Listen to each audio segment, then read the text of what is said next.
companies that may not have the money to fork that up right up front. Anusha, thank you. Colorado State University does all kinds of research involving animals.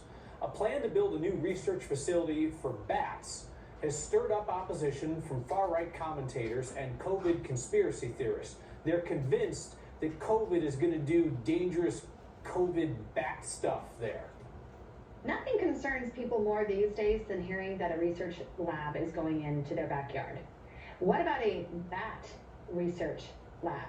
Fort Collins is not exactly moving down a conservative path in any way, shape, or form. And to go from their transgender ideology to now their bat institution. I'm not sure that I quite get the connection between transgender rights and bats, but anyway, that is Sharona Bishop, former campaign manager for Republican Congresswoman Lauren Boebert. Bishop is now one of the conservative media personalities who's pushing to stop the construction of this CSU bat research facility. CSU says the 14,000 square foot enclosure will be a place where they can breed bats and then study how bats transmit infectious diseases. The National Institute of Health has awarded CSU a $6.7 million grant for this. Critics of the project have formed a group called the COVID Bat Research Moratorium of Colorado. They're calling for CSU's construction on the project to be halted until Republicans in Congress hold hearings on the origins of COVID, including conservative theories that a research facility in Wuhan, China, intentionally developed COVID and then unleashed it on humans. CSU's biosafety director pointed out that their facility doesn't even have the clearance to work with highly infectious diseases.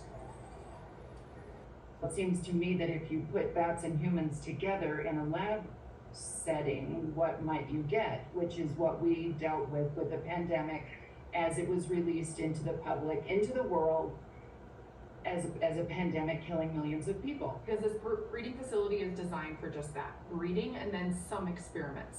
And those experiments will be done at something called Animal Biosafety Level 2, which is not an acceptable biosafety level for Ebola, Nipah, MERS, SARS-CoV. CSU noted that they have conducted bat-related research for decades, never had an incident of human infection. Larimer County leaders have approved construction on this project, and it's expected to be complete by 2025.